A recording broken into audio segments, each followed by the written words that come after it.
Pois bem, pessoal, mais um vídeo sobre a situação na Venezuela e vamos trazer nesse vídeo algumas informações muito interessantes. O The Guardian traz para a gente aqui que vídeo vazado mostra a luta desesperada do regime venezuelano. Não foi vazado, ela me parece que a Delcy Rodrigues ela deu essa entrevista de forma proposital. Segundo um resumo aqui rapidinho, o Trump disse para ela que o seguinte: é que se ela não saísse, que ela tinha 15 minutos para decidir se ela ia ou não cooperar com os Estados Unidos, senão ela ia ser obliterada.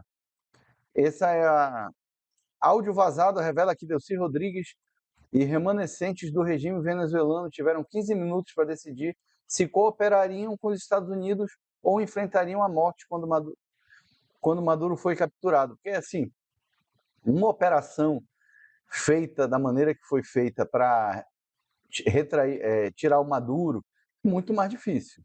Né? A gente há de, e muito mais cara. É muito mais fácil mandar uma bombinha lá e pronto, acabou-se. E, em tese, isso é o que iria ser feito. Mas eu não sei não, me parece que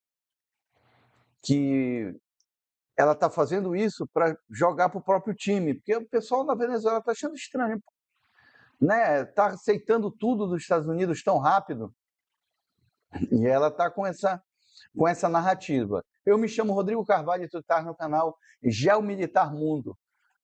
Aqui o Live Map mostra que a situação parece tranquila. É o Comando Sul dos Estados Unidos essa manhã. As forças militares dos Estados Unidos, em apoio ao Departamento de Segurança Interna, apresentam um navio petroleiro. Apreenderam mais um petroleiro, o Sagita. Está aqui ele. Me parece que o cerco sobre Cuba também vai aumentar. Eu vou trazer uma pincelada rápida, mas eu vou fazer um vídeo específico sobre Cuba. Também não tem muitas tensões na Venezuela, parece que no Irã tá mais tenso. Temos aqui mais uma lanchinha que foi... Isso é coisa... com o narcotráfico, foi em 23 de janeiro, sob as ordens de Peter Hegseth, o secretário do Trump, a força-tarefa conjunta, Salt Espada, tá lá, realizou um ataque cinético letal contra uma embarcação operada por organizações terroristas designadas. Informações de inteligência confirmam que a embarcação estava navegando por rotas conhecidas do narcotráfico. Então, o Comando Sul dos Estados Unidos anunciou que as forças americanas detiveram o petroleiro Sagita, no Mar do Caribe. Detalhes sobre a operação e os motivos da apreensão ainda não foram divulgados. Esse petroleiro aqui já foi um a menos da frota cinza. Documentos desclassificados. Pessoal, o Geraldão, o Gerald Ford continua no Mar do Caribe. Está aqui, olha. Ilha Charlotte, ele continua por aqui pelo Mar do Caribe. Disseram que ele tinha ido embora, não. Isso aqui são as últimas... o último posicionamento dele. Ele está aqui, ó. Ele está rumando em direção. Tem aqui as últimas localizações dele. Pessoal, se vocês quiserem qualquer aba dessa, qualquer link dessas abas, é só me pedir nos comentários que eu deixo para vocês. O The Guardian é uma mídia que normalmente apoia a Venezuela, diz que vídeo vazado mostra a luta desesperada do regime. A líder interna, Delcy Rodrigues, relatou a influenciadores, ela relatou, olha, engraçado, né? Vídeo vazado, aí aqui já diz que ela relatou. Caso não, que os Estados Unidos deu 15 minutos para eles decidirem. O ministro das Comunicações e Segurança, eu falei no vídeo anterior que já havia sido conversado com a Delcy Rodrigues, mas não teria se chegado a um acordo. Então pode ser que ela esteja jogando para o público dela, para evitar desgaste político. Aqui o áudio vazado que o Daniel de Martino traz para a gente, que ela teria 15 minutos para decidir. Ela admite que estava tentando preservar o poder. enganando os Estados Unidos? Não tem como, né? Nós temos aqui também o Francisco, que trouxe para a gente petróleo. O vazamento não é interesse, não é interessante por expor algo ao mundo exterior, mas sim pelo que revela sobre o que acontece internamente. 7 dias após a captura de Maduro, o instinto do regime não foi de se dirigir ao país, mas sim convocar as pessoas que mantêm a narrativa viva. Nunes, então ministra das Comunicações, em uma sala com influenciadores leais ao regime, deu-se em uma chamada em viva voz e uma mensagem que parece menos uma explicação do que uma tentativa de minimizar os danos. A afirmação dela que 15 minutos ou eles matariam é quase conveniente demais. Transforma a submissão em sobrevivência. Limpa preventivamente a mancha da rendição e fornece a base, um roteiro que bloqueia a única pergunta que importa, uma realidade pós-Maduro. Como isso aconteceu sem ajuda? Até o Guardian, que é o jornal, considera a alegação difícil de verificar e cita a ideia de que a frase pode ser uma narrativa, que ela está construindo justamente porque a cumplicidade interna é a implicação óbvia. Então ela admite o verdadeiro objetivo e o faz sem ideologia, preservar o poder político. É por isso que alguém vazou a gravação. Esse não é um vazamento planejado para persuadir a oposição. É uma facada interna destinada a transformar sua narrativa em evidência, a contaminar seu próprio ecossistema com dúvidas e fazer com que a classe leal decida se ela está manipulando a realidade ou a inventando. Enfim, que Deus te acompanhe. Deus se dê Jesus. Então, o que está parecendo? Que ela está sofrendo pressão interna e para não dizer que está sendo coagida, cooptada pelos Estados Unidos, ela ela deu essa entrevista que parece muito conveniente para ela. Há detalhes arrepiantes de reportagem do Guardian sobre o ataque de Trump à Venezuela em 3 de janeiro. A vice-presidente Delcy Rodrigues estava em contato com os americanos desde o final do ano passado. Ela havia incitado Maduro a entregar o poder a um governo de transição, o que ela rejeitou. Delcy e seu irmão prometeram então ao governo Trump que assumiriam o governo assim que Maduro fosse capturado, que abririam o setor petrolífero do país para empresas americanas. Trump não queria que a Venezuela mergulhasse no caos em uma guerra civil, quando o ataque americano estava acontecendo. Delcy estava na ilha de Margarita, um destino turístico venezuelano. Imediatamente após a captura de Maduro, ela foi empossada como presidente interina. Seu irmão Jorge foi nomeado presidente, ele já era presidente da Assembleia Nacional. Trump a reconheceu como líder da Venezuela. Autoridades americanas disseram então, a Ilha de Margarita é por aqui. É muito bonita essas ilhas aqui. É por aqui. Algumas ilhas são da Venezuela, outras são do Caribe. Realmente, essa costa aqui da Venezuela, ela é muito bonita. Ela estava numa dessas ilhas turísticas aqui. Então, lembra que muitos pensavam que ela tinha fugido da Venezuela, mas não. Olha, a Ilha Santos Jorge, é uma dessas ilhas aqui do Caribe. Ilhas Caribenhas, Curaçao. Então, não fica estranho, não parece estranho ela estar numa ilha, porque, sim, ninguém duvida que os Estados Unidos tenham um aparato militar bélico muito grande, e são capazes de fazer o que fizeram, mas não parece que foi muito perfeitinho.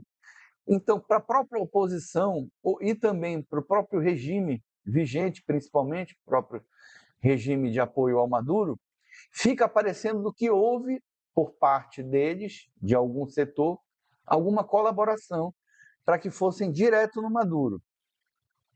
E essa declaração dela parece estar vindo num momento muito oportuno.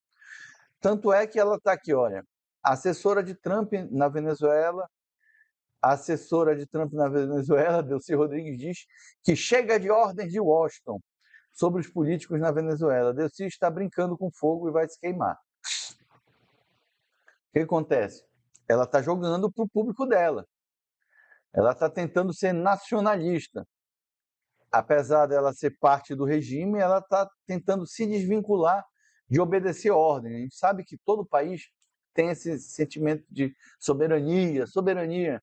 E ela está tentando jogar para se manter no poder. Para, pelo menos, não acontecer. Eu não sei se isso é positivo ou negativo. Eu sei que o pior dos mundos seria haver uma guerra civil. Então, se ela conseguir manter esse acordo com os Estados Unidos e a Venezuela não cair num caos de guerra civil, tá beleza, tá bom. O governo venezuelano realizou uma demonstração de drones exigindo a libertação de Maduro. Parte do show, aquilo que eu venho falando para vocês. Olha aqui os drones, ela e a Delcy e tal. Porque, pessoal, embora a imensa maioria do povo venezuelano não seja a favor do Maduro, é um Estado extremamente inchado. Então, e as pessoas que são próximas ao regime são as que têm mais dinheiro. Então, fazer uma manifestação que parece representar o povo venezuelano é muito fácil num país desse. A centralização é muito forte. A riqueza está na mão de poucas pessoas, a maioria do povo sofre. Então, muita gente quer, olha isso aqui, sou inocente, não sou culpado, sou um homem indecente, sou presidente do meu país, nós somos vencedores, enfim. Ela está tentando ser nacionalista. Por outro lado, o Trump tem aqui elogiado alguma coisa. Tenho o prazer de informar que a Venezuela está libertando seus presos políticos em ritmo acelerado. E esse ritmo aumentará. Alguma coisa ele conversou ainda mais em breve. Gostaria de agradecer a liderança da Venezuela por concordar com esse importante gesto humanitário. Então, ele está conseguindo, olha, informado a libertação do cidadão argentino Gustavo Gabriel Rivera. Ele estava no helicoide, naquela prisão lá terrível. Eu vou fazer um vídeo só sobre o helicoide. Mais uma, o Clarim traz para a gente aqui. A Venezuela libertou o motorista da embaixada da Argentina em Caracas. A Venezuela libertou Mariano Antônio Mendoza Fuentes, motorista da embaixada da Argentina em Caracas, que estava detido desde 12 de dezembro de 2024. Ele estava preso no centro de detenção e de tortura helicoide, sob a acusação de que incluíam terrorismo. Sua libertação foi anunciada por sua família. Mendoza Fuentes foi preso 4 dias depois do gendarme argentino, que ainda permanece na prisão. Muita gente ainda está preso. O Daniel traz para a gente, aos poucos começam a surgir protestos na Venezuela exigindo a libertação total dos presos políticos. Isso é positivo. O regime libertou cerca de 150 pessoas, mas ainda há 700 atrás das grades e outras foram presas. Então, lembra que nós trouxemos no vídeo passado que tinham 800 presos políticos? No processo, mais pessoas foram presas depois que o Maduro foi capturado. Tiraram 150. Então, tem ainda 700 e mais os que foram presos após o processo. A Germana traz para a gente aqui, segundo diversos relatos, Raul Biol Cartilho, da Arquidiocese de Caracas, tem ajudado o regime a extorquir as famílias de presos políticos, incluindo a filha do presidente eleito Edmundo González, cujo marido desapareceu sem deixar rastros há mais de um ano, antes de ser condenado a 30 anos de tortura. Este padre, entre aspas, Raul Biordi, diz às vítimas para convencerem seus entes queridos a desistirem da luta e enfrentarem a prisão perpétua, ou enfrentarem a prisão perpétua. O Vaticano deve investigar isso. Uma situação terrível, né? Bom, o Diosdado Cabello diz que o número de presos libertados é de 808 e nega mentira. Esse cara é o chefe do exército, é o líder, ele é a parte da repressão. Ele é o chefe das forças venezuelanas. Então, isso aqui é mentira. E é muito interessante como os regimes totalitários eles tendem a faltar com a verdade. Vê o que está acontecendo no Irã. A internet foi bloqueada um pouco antes deles começarem a repressão total. Toda a ação foi realizada pelo Grey Bullet, um grupo de americanos de veteranos de operações especiais. Isso aqui foi a operação que... Bem bacana o vídeo. Resgate de Maria Corina Machado na Venezuela. Ela estava escondida há meses e foi retirada do país em dezembro. Chegou mesmo a ficar horas em deriva ao mar devido a uma falha no motor do barco que a estava transportando. Então esse grupo aqui de veteranos foi o que fez a remoção dela. Muito bacana a operação. Está aqui a Maria Corina Machado falando. Após a captura de Nicolás Maduro pelos Estados Unidos, o Partido Comunista Cubano é forçado a fazer compras emergenciais de combustível na África, enviando um navio-tanque Mia Grace para Havana, com 17 mil toneladas, pagas com a fortuna acumulada pelo monopólio militar Gaesa. O carregamento duraria pouco mais de um dia e meio, mas demonstra como o colapso do eixo Caracas-Havana deixa o regime sem apoio e correndo contra o tempo. Então, é uma questão de tempo Cuba colapsar. Já havia tido incêndios nas instalações petrolíferas. O apagão agora acontece naquela área de Havana mesmo, a área hoteleira. Lá já está ficando sem luz corriqueiramente. Eu acredito que seja uma questão... O México disse que ia suprir, mas também está dizendo, já está estudando a possibilidade de não enviar mais petróleo nenhum para Cuba. É por pressão do Trump? Parte sim, mas por outro lado é porque pega mal.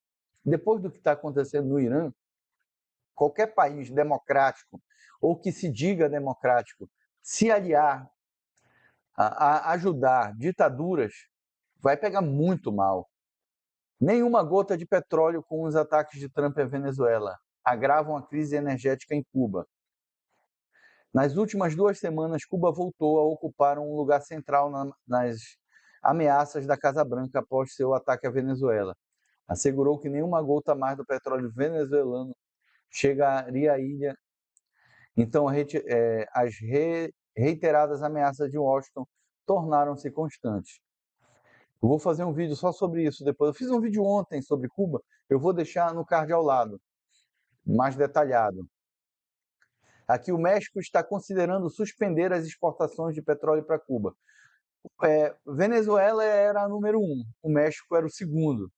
Se perder esses dois, é questão de tempo. Cuba cai.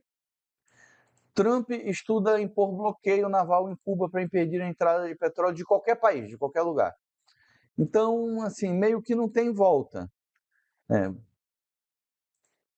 Apagão total em Havana expõe colapso energético e social em Cuba. É o que eu vinha dizendo. A capital já está tendo apagão total. Então, a situação já é irreversível. Pessoal, não te esquece de curtir, compartilhar e, principalmente, te inscreve no nosso canal para que a gente possa trazer informações diárias sobre o que está acontecendo no mundo, sobre essa questão geopolítica. Cuba anuncia apagões que deixam cidades sem eletricidade, 60% dos habitantes da ilha. Lula conversa com Trump por telefone sobre a situação na Venezuela e combina a visita a Washington. Será que vamos dar uma apertada que o Trump vai botar uma saia justa no Lula? Não sei.